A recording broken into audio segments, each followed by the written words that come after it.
I also had one more thing I wanted to say before we quickly jump into looking at some sizing stuff as well as the ranges.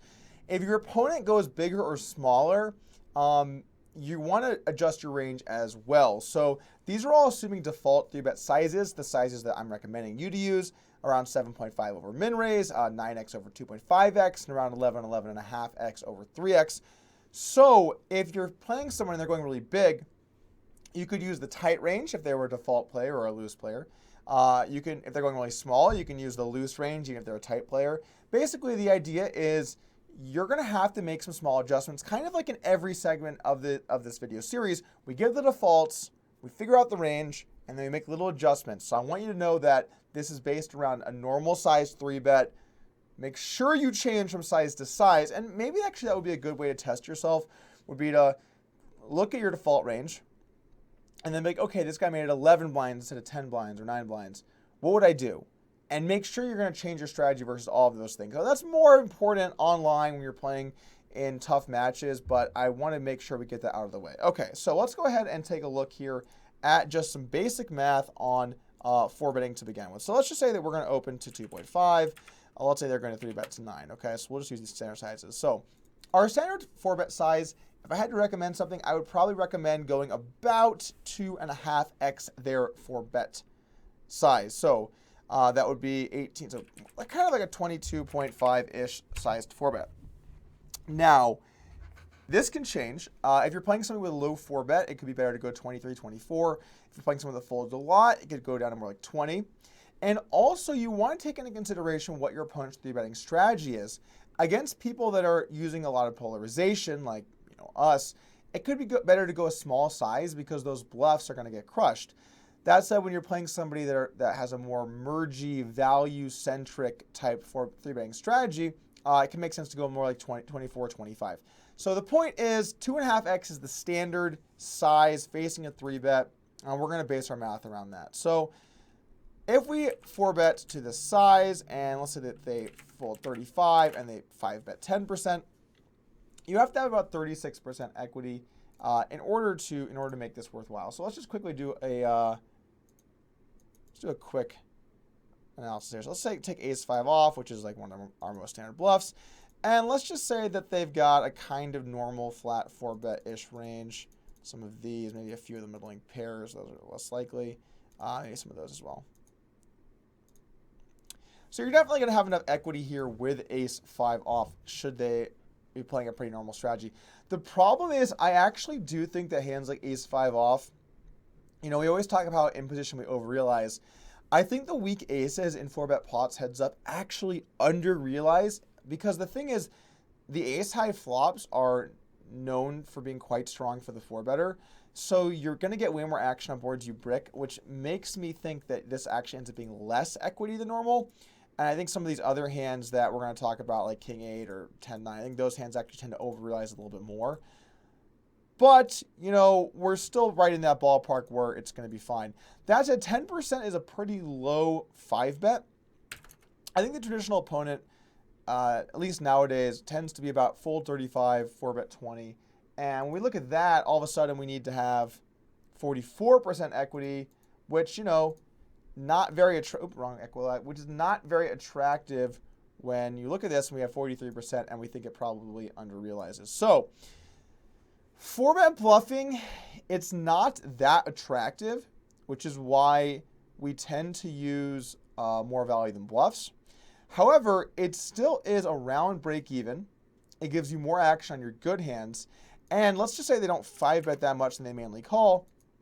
You do get a chance to have a very good continuation bet opportunity, as well as some chances to play later streets. So, if you want to 4-bet bluff a little bit less, I think 70-ish% value can become good.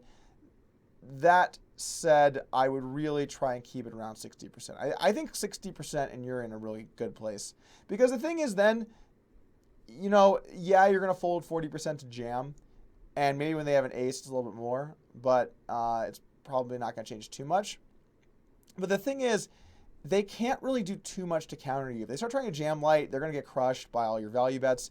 And if they start trying to call light, you're going to have a nice mix of playable hands as well as some value bets. I think it's just a really good strategy to keep their 3-bet off guard. And also it allows you to have, I think, around the highest 4-bet frequency while not being exploitable, which I think is important. Okay, so let's just take a look at the math here, because let me show you guys something. Let's say that someone folds 50%, which is what we're trying to avoid. This is what I was discussing earlier. Let's say someone folds 50% to 3-bet, sorry, to 5-bet. Then let's put a hand like 6-5 suited. And let's put in a 4-bet call range. This has 28% equity. You need 30%. So it's really close with a hand as bad as 6-5 suited. Now let's take look at a hand like 8-7 suited. Equity actually goes down. Interesting. So maybe in this exact example, without having ace queen as a 4-bet call, these weak hands are barely folds, are barely not able to jam, but just barely. And if you take a hand like ace jack, you're definitely clearing the bar. Now, if you make this fold 40%, all of a sudden it goes up a lot. So you're more in the ballpark of having to have maybe ace queen. Actually, probably won't change very much. A little bit better. Okay, so you need to really have like ace king or 10s plus to kind of be in that ballpark. 9s plus. Okay, so big drop off obviously from 10s to 9s. So the point is, with this strategy, they can't really jam anything that's not 10s plus ace king on you profitably. You know, maybe you're not worried about that. Maybe you want to have more like 55% value than 60% value. But as you get to 50%, you're just opening up for all kinds of hands to be able to jam on you. So I like keeping this in the 40 to 45% range. And I just wanted to give you a little bit of background on why we 4-bet 60% value. And this is actually going to lead into talking about how we're going to play against 4-bets in the next section where we talk about big blind. But anyway, let's move on. Let's look at the actual ranges here. So let me pull this up. All right. So of course, all these ranges you have access to as well. And here we have the 4-bet range for playing as a tight 3-bet. Now, note, this has a 6% of all hands are going to be 4-betting, which if you're opening 80%, it's going to be around 7 or 8% 4-bet. Which is fine. This is a nice amount of 4-betting, I think. If you take away the bluffs, we're at 5.9%. Remember, all these offsuit bluffs are only a quarter of the time, and all these suited bluffs are half the time. So you take this away, it should be around 3.8, 3.9% value, which I think it might actually be a little bit less, 3.5% value. But still, majority value, we're in a good place here. Now, a lot of players, and this is something that I really don't understand, because, and we're going to look at this in the analysis segment of talking about playing versus 3-bet, but this is something I don't really understand because people have been doing this for a long time, and I really have never gotten it. But every time I've looked at calling weak ace-x offsuits against normal-sized 3-bets, it's always done really badly. It's always done worse than fold. So I'm not sure why it seems every person does it. Maybe they haven't done analysis. Maybe they don't have a big enough sample. Maybe it's to deter their opponents from 3-betting them, which I guess makes sense. If you fold all the ace-x's, you do end up folding a lot to 3-bet. As you can see, this continue range, it only ends up being about, something along the lines of 33% of your hands. Again, this is against a tight range, though, so that's certainly something to consider. But the thing is, I just don't think those hands end up being profitable. What I've generally seen in these 3-bet pots, as far as fighting 3-bets go, is that offsuit aces just massively underrealize. Suited hands tend to overrealize dramatically, and connected hands tend to be somewhere in the middle. So I would way rather have 10-9 off than ace-3 off. I'd way rather have queen-5 suited than 10-9 off. So I think that the ranges that we have here kind of reflect that. But also, you can vary it based on your own style, based on what you've seen, based on your sample. I guess that's something that I say a lot, but it is true that a lot of these fringe hands, when we're selecting these bluffs, a lot of them are close, and it's more important to have a good balanced strategy than it is to be like, oh man, you use king 2 suited in your 4-bet versus type players. Wow, what a donk! You should use king 4. It's not going to matter that much. If you wanted to be like, you know what, Doug, versus type players, I actually prefer this. you know, and then these are all half. I would say there's no problem with that. I think that maybe that's a little bit worse, but you're all entitled to your own opinion, and it's going to be close and EV either way.